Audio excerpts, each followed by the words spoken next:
zvakatanga kuita wesi pakuti majoin aya akatanga kuti achakwanisa kutwasanuka, then pamakumbo apa achagoni kana kuvhura makumbo, zvakutoita wesi zvokutoti munhu akutobatana maoko achakwanisa kana kuita zvaanga achiita.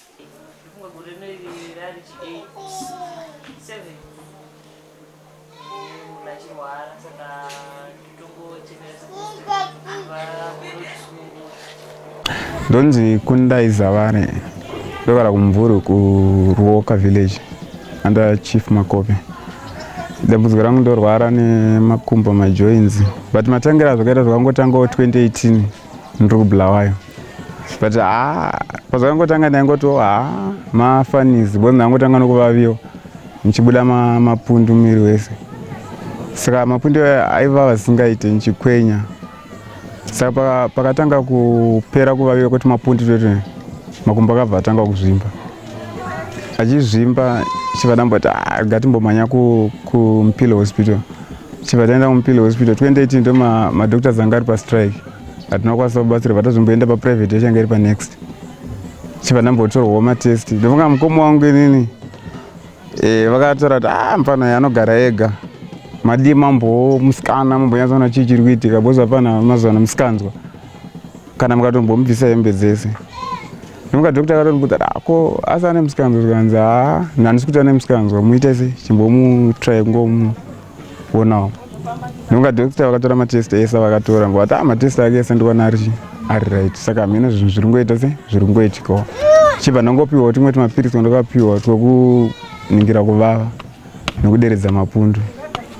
Chibva ndaenda kumba, chibva tambotenga mukaka chiti pamwe chesi chacho chakurwadza, chifundzira kuti maybe dust.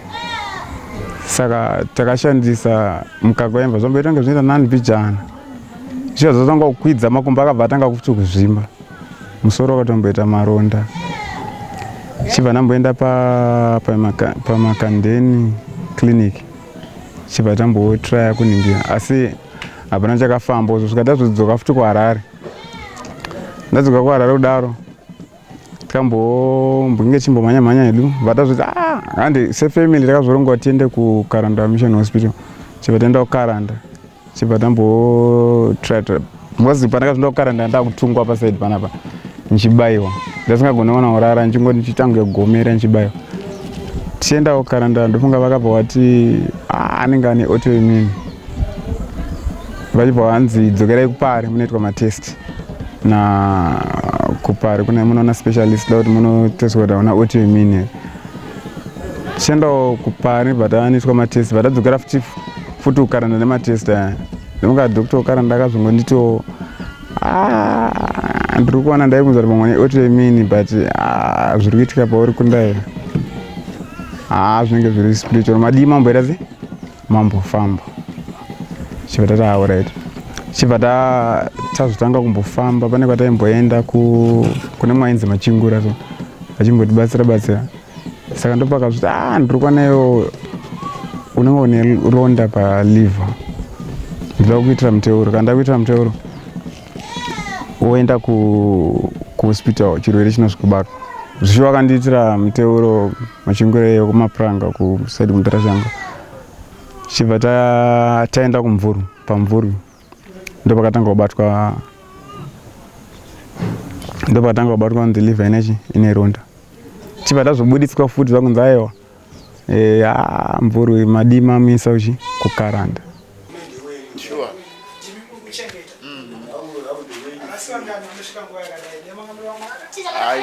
Chokwadi.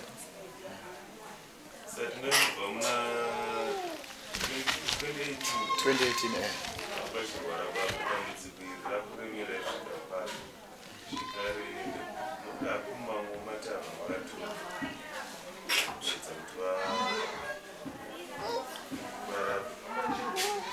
matano takutotora njira yatakamboedza kuchipatara, chifungwa kuti ndiri kuchipatara, but ndatoona kuti hazvisi zvechipatara, zvinoda kufamba muchiwana.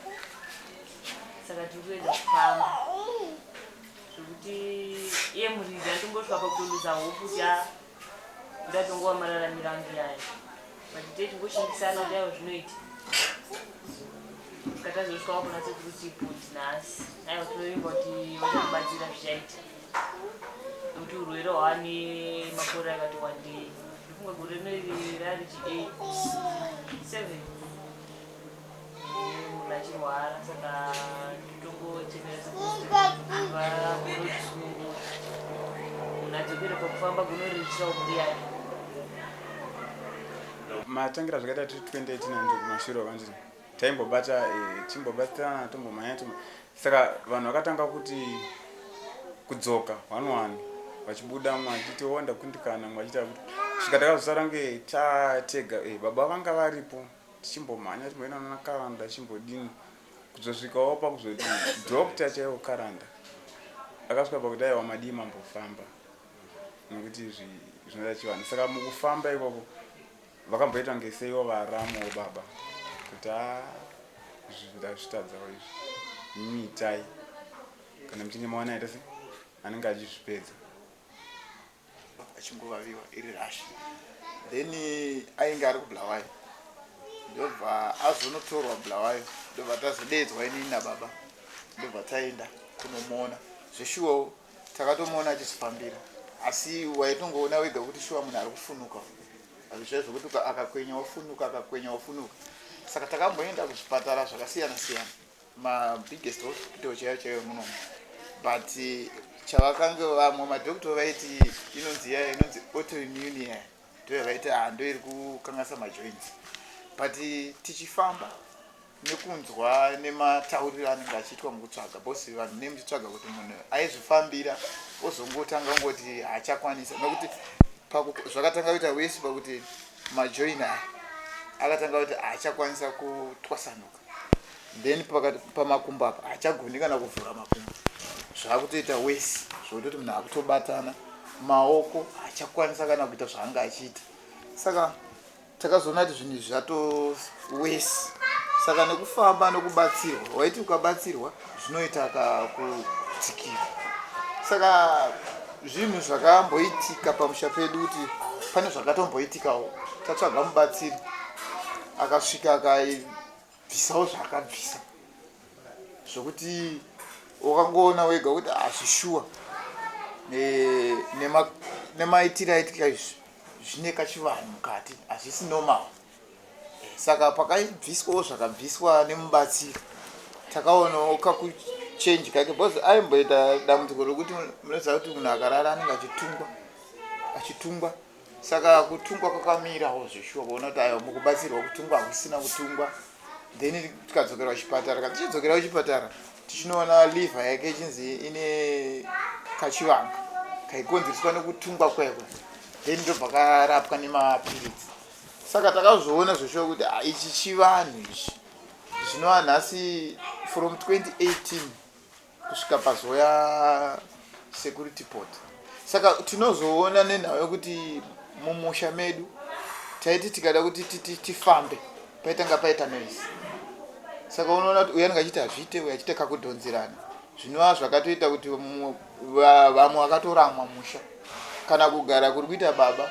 vakatopedzisira vatosumuka kuti haenda kunogara kupi kwaRai nenhau yesituation iyi yokuti taigona kungosiyirwa 2-3 months baba naamai vasipo chingoti zvionerei mumakomana saka kuzosvikawo kwazoita security port tichizouya mudare nhau yavangobata imwe chete yokuti zvoshuwa munin'ina wangu akagadzira iyi nhau yepage to page yekuti munhu anenge achitoda kuona kuti iwe mukuru neni ndiani saka nhau iripo ndeyekugadzirwa zvoshuwa kwaakaitwa saka zvavataura zvese ichokwadi takutongochema kuti dai achibatsirikana akwanisa kudzokera paunoma hwake akwanisa kunge achizviriritira as from 2018 mainina hatingamboti munhu akangosvikira mudambudziko kusvika nanhasi